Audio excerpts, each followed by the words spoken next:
Hey, welcome. Today, we are going to build something absolutely essential for any leader, a strategic toolkit. We're going to dive into 6 really powerful frameworks that'll help you cut through complex problems, make way smarter decisions, and, actually drive some real growth. So let's get into it. So, let me ask you this. Is business success really just about having a good gut feeling? Pure instinct? Or is there something more to it? Something a little more systematic? Look, instincts are great. They're valuable for sure, but they're just not enough on their own. And that's really the big idea for today. The best leaders, the really great ones, they don't just guess. They don't just cross their fingers and hope for the best. They have a toolkit full of proven frameworks. These are like mental models that help them see the whole playing field and make way better calls. So here's how we're going to build it out. First, we'll talk about what this whole strategic toolkit thing even is. Then we're going to look outside, survey the competitive landscape. After that, we'll turn that lens right back on ourselves and get our own house in order. And finally, we'll talk about building the engine that makes it all run. Oh, and definitely stick around, because at the very end, we're going to reveal the master key that pulls this all together.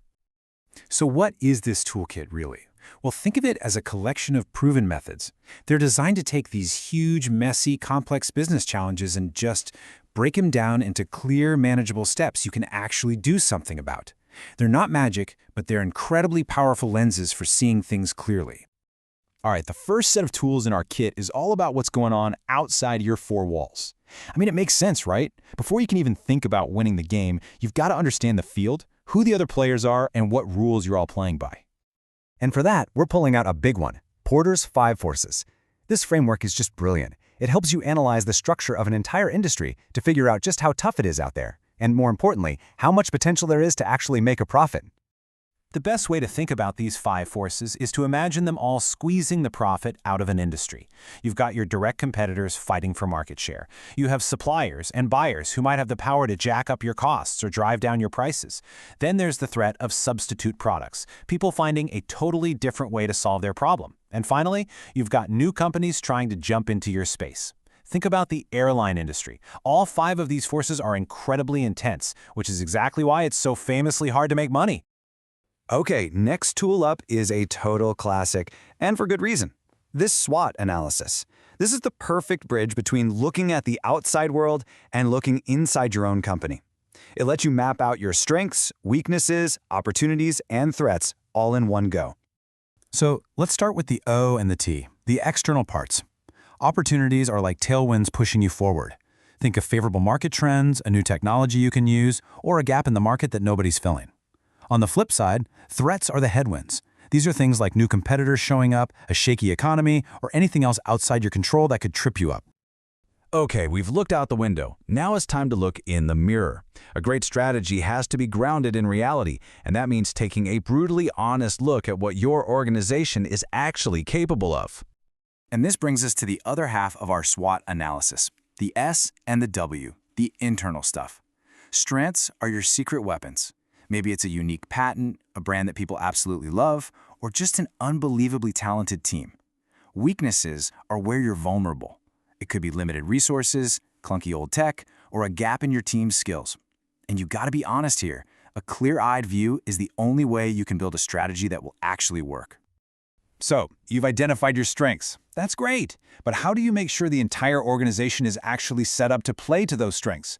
For that, we're going to use the McKinsey 7S framework. It's a fantastic checkup tool to see if all the moving parts of your company are working together in harmony. The framework basically splits your organization into 2 buckets. You've got the hard elements. These are the tangible things you can easily point to, like your official strategy, your org chart, and your IT systems. Then you have the soft elements, which are more about the culture. Your shared values, the actual skills of your people, your staff, and your leadership style. The real magic happens when all 7 of these are in sync and reinforcing each other. Now, a huge part of those soft elements really comes down to people. Success doesn't happen in a vacuum, right? And that's exactly where stakeholder analysis comes in.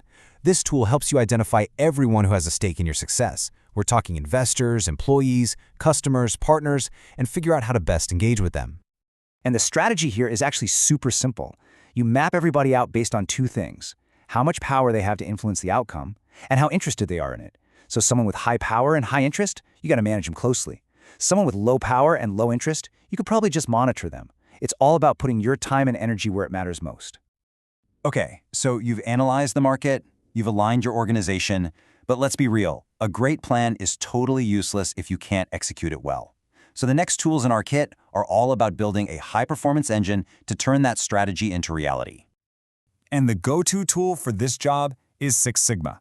This is where we leave gut feelings behind.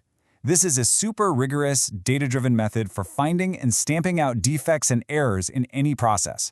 It doesn't matter if you're building a car or handling a customer service call.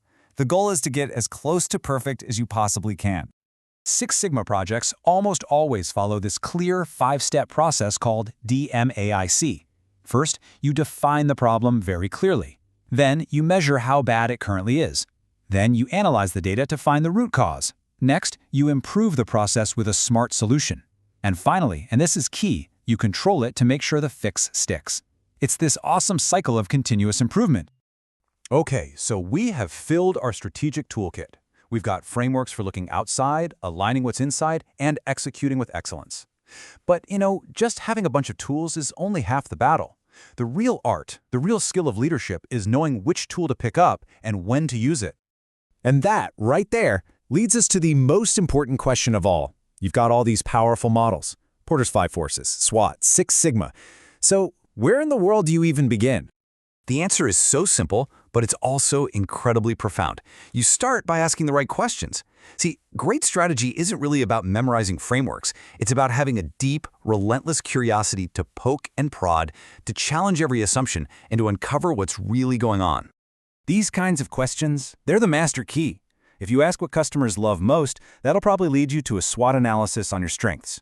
If you start questioning your core values, that might trigger a McKinsey 7S checkup.